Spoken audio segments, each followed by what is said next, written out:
eyeballs for that, which is pretty good value for money.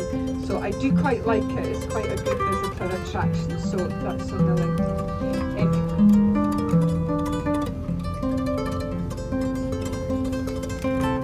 A gridiron plan. 3 long straight lines and a square at either end.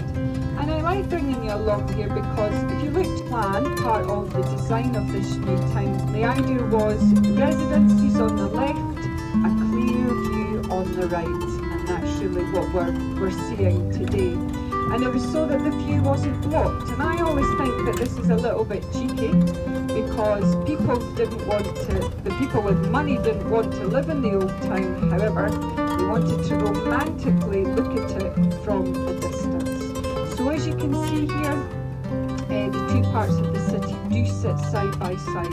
Old on the right, but straight ahead of us there are 2 of our art galleries, the Royal Scottish Academy and the National Gallery of Scotland. So that is where you can go for free to go and have a look at some of our works of art.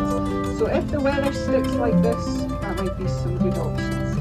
Now we are going to head into the central street. So at the next junction we're going to turn to the left hand side and we're going to head along George Street. Now I don't know if you've gathered this already, but pretty much everything in this new town is like Charlotte Sophia. So we're just swinging past the Prime Minister on your right, that's William Pitt. I want you to start gazing your eyes to the left. Now there's a disused shop called Hollister and then something called Reworkers of the Freemasons in Scotland, the Grand Lodge. Now George Street where we are just now, and I'm guessing where you live, your cities will follow the same plan. So up on the left, views of the castle, down on the right, views over to an area called Fife. So the whole idea is you have a block, an intersection, a block, an intersection. And it's so that there's lots of light that flows into this door. But even more fun, here on the left hand side, of course marked by a pub. Everything's marked by a pub. The pub's called the Alexander Graham Bell because it's on the square where the inventor of the telephone was born. And I'll just point out his house to you.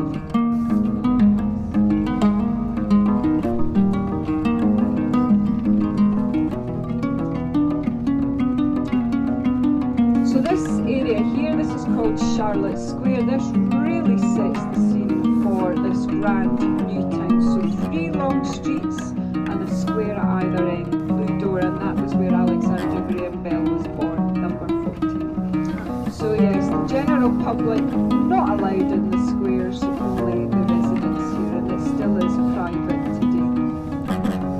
And I think, do you know what's nice about Charlotte is a really good representation what it started its life as. St George's Church, named after the patron saint of England. But dwindling congregations, it's now amalgamated with another church. Gosh, how dearly, there's a gate 1 coach in front of us. Move them on. There's a nice man in a kilt though. We can just stop and stare at him. I don't mind in the new town now. So this street here is called, the doorways have a curved light, a semicircle window above to say down here. So at the next set of lights we're going to, his name was George Heriot. So he had this land in trust here, but he started to buy the land and then sold it off. And I think that was just a 2-bedroomed apartment, so yeah, people pay a lot of money to come and stay in this new town. So now I keep mentioning the 3 streets, but there are actually 2 smaller subsidiary streets, and we're actually crossing over one of these now, and this is Thistle Street, named after the flower of Scotland. And we're going to head back onto George Street, so we've seen a little bit of the art galleries. We're going to turn to the left, but there's a building straight ahead. Now it's not the big pointy spire church. So swinging round onto George Street again. Now I know sometimes people collect hard rock memorabilia from around the world. So here's our Hard Rock Cafe on the right hand side. I mentioned about a church amalgamating with another church. So here on the left hand side with the 4 columns, this originally was built as St Andrew's Church. Now it is St Andrew's and St George's, so 2 churches coming together. Got a really nice, very simple cafe down below, but really good pricing. Now something a little bit different about the square on your right hand side, you will notice that it's open, right? And then the businesses moved out and now it's a shopping and hotel area. The City Council decided about 15 years ago that perhaps it would just be better if it was open to the public, and it's been a massive success. The whole area straight ahead of us called Mulchie's Walks takes you to the designer shopping area. Now unusually, there is a building coming up on the left hand side. It's our Royal Bank of Scotland, but it has a front garden, which is really unusual for here in the city.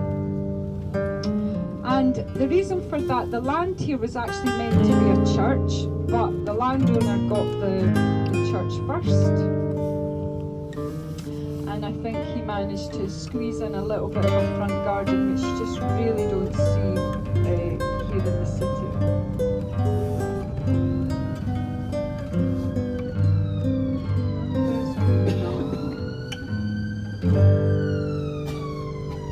Lots of nice bars and restaurants on this square. Because this used to be our financial district, the architecture internally of the buildings is pretty splendid. So once again, another nice place to come and eat and drink. Even Gordon Ramsay has a place here on the left. The ivy on the left on the corner, nice place for cocktails. Pretty good. Now I'll have impressions of what it will be like, but also some pictures of what it was like in its heyday, in its traditional form. So it will be really super when it's done. Now this takes us back to Princess Street again and TK Maxx. Oh, I love a bit of TK Maxx, so I do. So back onto Princess Street, your hotel sits way over in the right hand side direction. We're going to turn left.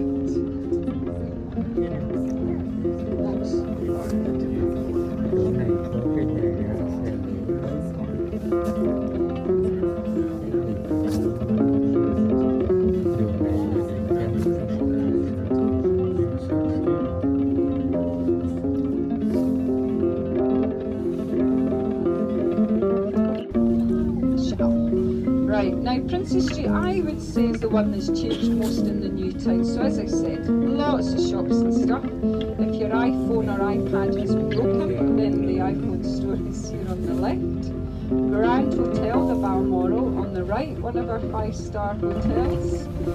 On the left, the building, if anyone has any Scottish ancestry, this is where you do your research. It's where we keep all of our births, deaths and marriage certificates. Shopping mall on the left, if you want to stay warm and dry and do a bit of shopping later on today. And everything around here, where the records office was, there was the Duke of Wellington outside. This street here is called Waterloo Place. Pretty much everything here is to do with the Napoleonic Wars, fighting with the French, and the Battle of Waterloo. Now for those of you that like green open spaces and good views, there's a little hill here on the left hand side. There are some steps just going up on the left, and that will take you to the top of the hill. Lots of memorials on the top, all to do with the Napoleonic Wars. Parliament, more of which I'll talk about later. But this is the building. Left hand side, this very grand old lady, this was actually built as a school, the old Royal High School, and this is where Alexander Graham Bell was educated. And there's a memorial on the right hand side, and this is to our poet. The king I'm talking about is King David I. Frightened for his life, King David pulled out a cross from underneath his cloak. Now this was no ordinary cross. For saving his life, he should build an abbey, and that's really what started in this wee swing round though. Also here on the left hand side there's a funny little building. I think it's a bit like Rapunzel's tower. It's actually called Queen Mary's Bathhouse, and the story goes Mary Queen of Scots took her baths here, which I totally disbelieve, and I'll show you why in a second or two. So at the roundabout we're going straight over. The Royal Mile is actually up on our right hand side. That's what we're going to discover a little bit later. We're going to head into the park just now. Have a peer into your left, because there you will see the palace.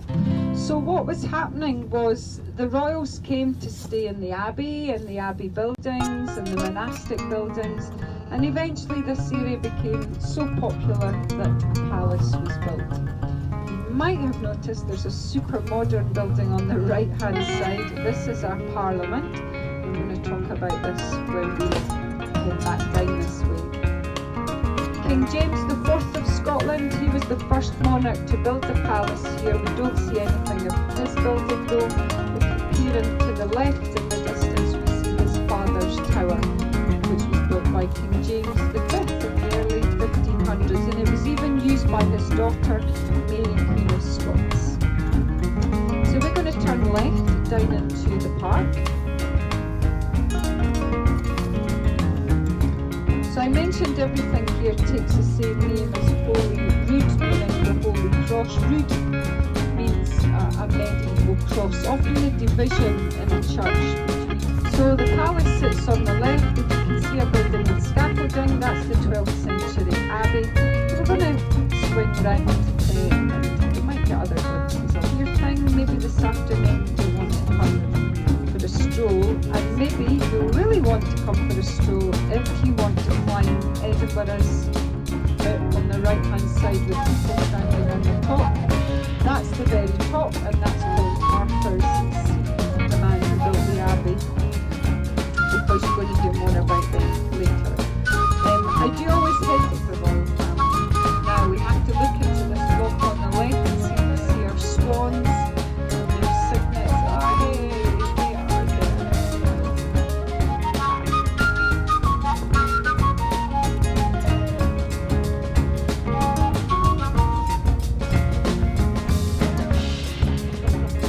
They've done well with their cygnets this year. Wow, that's fantastic. So I quite understand if you don't want to get out, but if anyone wants a bit of fresh air and take a picture, then let's stop for a photo stop. So we'll be using the door at the front here.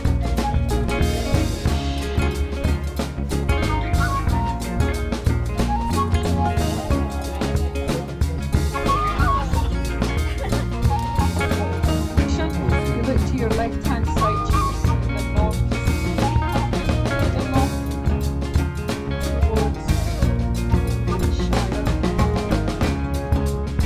Suburbs of the city as well.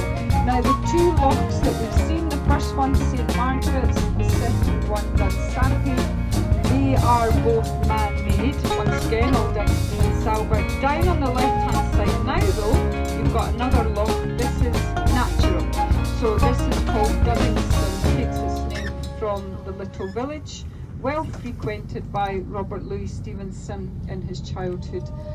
Now it's a really lovely place to go and watch wild birds. There are lots of bird hides that you go and see, particularly wading birds. But yeah, good views of the suburbs around here. And also if we have any golfers amongst us, there's a good golf course out this way as well. It's called the hotel's called Preston Field House Country Club. Got a really nice restaurant called Rhubarb. Everything is so green.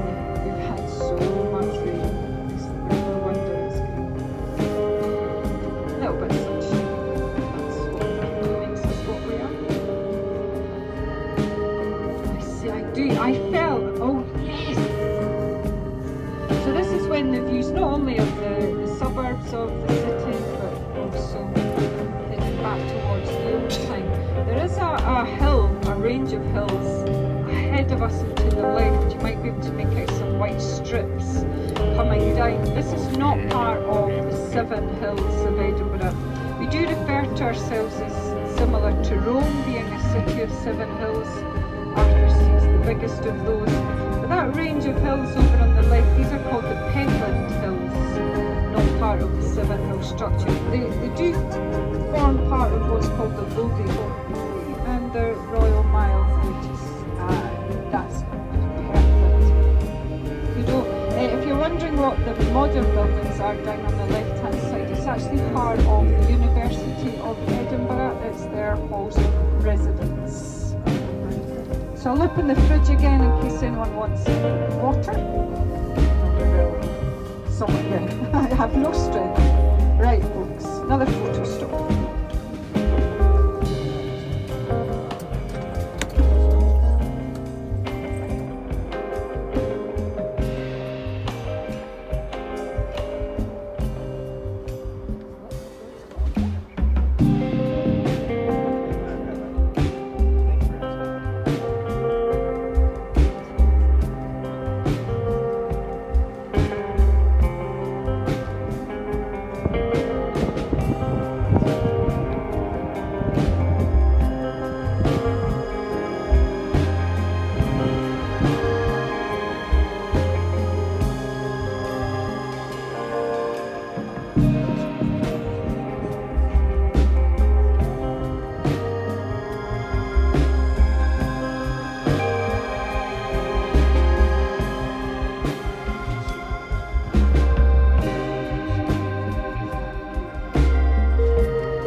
Were massively important to thought at that time, and it was all about how there was newer rock intruding into older rock, and this is what led him to believe that the earth was older than originally anticipated, and he was even an inspiration for Charles Darwin, so discoveries all made up on the right.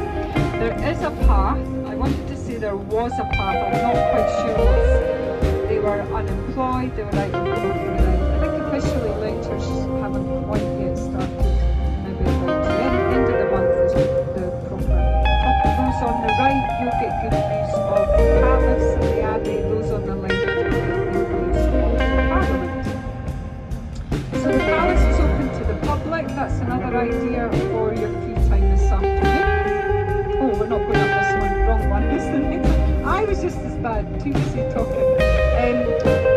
So you can, the cafe anyone can use, the gift shop anyone can use, so don't let that put you off walking down this way if you're not wanting to go in. And it's a good photo opportunity as well, of course, to come down. So the palace is still in use when the royal family are here. They're usually here end of June, they're always here end of June for the official Royal Scottish Week. They have garden parties, carry out official engagements. The garden parties take place in marquees on the lawn, just behind the trees on the right hand side. But when the royals are not here, you can go around. You're given a headset. I really recommend it if you're kind of swithering. It is something that I really like. You can also go and visit our Parliament. If you're wondering why the Parliament is so modern, it's because it only opened in 2004. Anyone can go inside. There's more students going in for a little tour. You can go inside, you can join a tour, or you can just wander around. Oh, there's a politician being interviewed.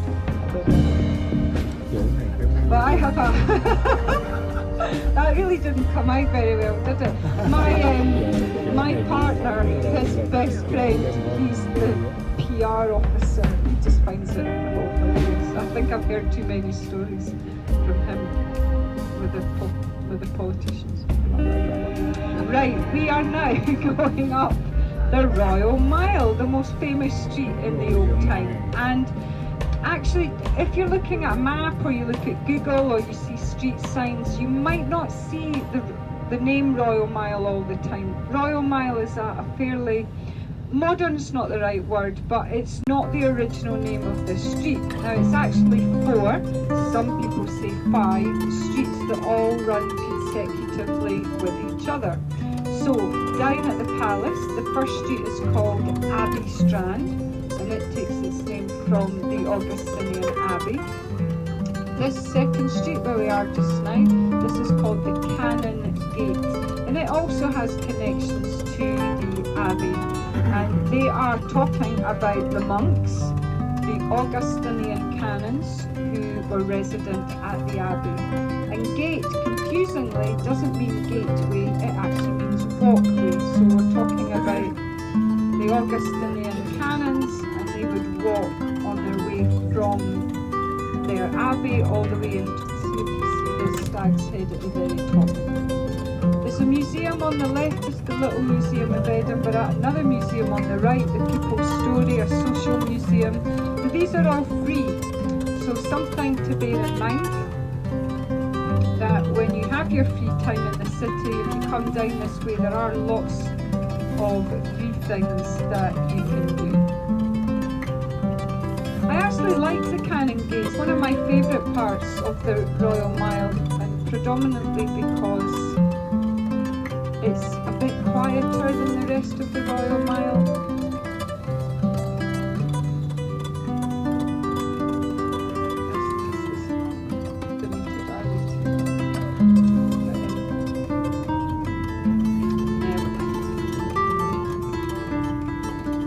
Like, I've been at these lights for 4 days now, and I've not been.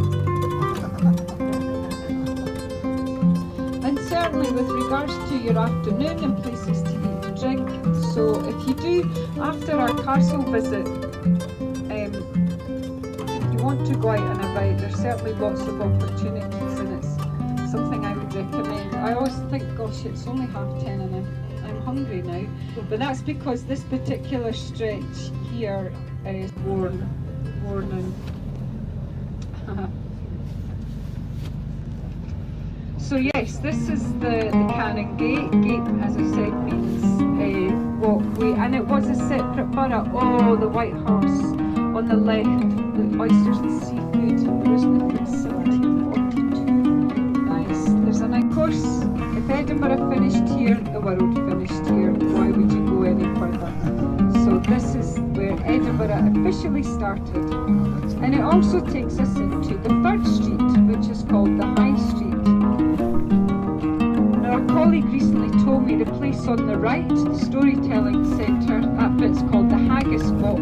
If you've not tried haggis yet, it's one of the best places to try it in the city. Do not be afraid. And if you are afraid, then there is, you do get vegetarian haggis and vegan haggis, so you don't need to eat the bits of the animal, you can have other parts. Right, now this particular section of the Royal Mile, the High Street, this is pretty much where our journey on it ends, and simply because we're going to have to turn left because the next section is pedestrianised, which is great for you folks this afternoon. Left though, so we're going to say goodbye to the Royal Mile just now. Down on the right is the official connection between the Old Town and the New Town, North Bridge, but there are many other connections as well. And in fact, this road here is called South Bridge, and I know you're often walking across these areas and thinking, why is it called a bridge? But I am going to prove to you that it is in fact a bridge, because there's going to be a break in the buildings, and there are black railings, and then underneath there is a street called the Cowgate. So just start having a peer to your left and your right, and you'll see the street just underneath us. There we go, the Cowgate.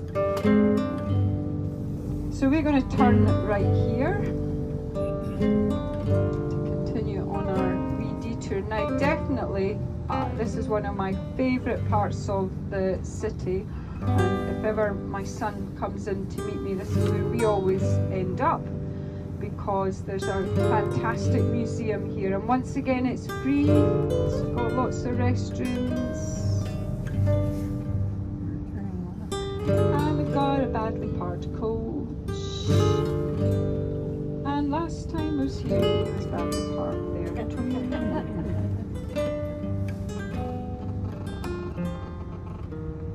At least the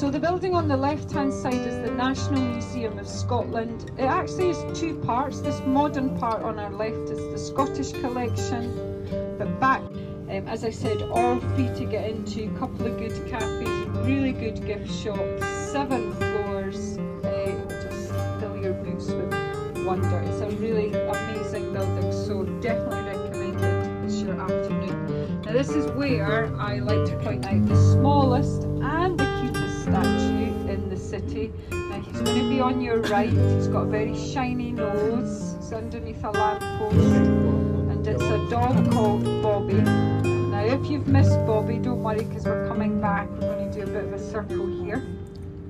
So Bobby, sometimes you hear him referred to as Greyfriars Bobby, and Greyfriars is actually the name of the graveyard in the church that's behind these buildings on the... I was chatting to a lady earlier on who perhaps is a relative thinking, and we have Harriet Watt as well. So as you can imagine, massive student population, and that doesn't include of course all the colleges and then the high schools in this area which is called Teviot.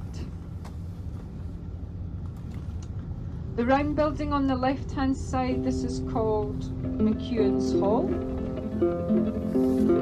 This is the graduation hall and the examination hall. And then also on the left hand side there's a very long building. This is the medical college and it dates to the 1700s. Now as we go past the medical hall, there's a I really can't decide, so have a look as we go past.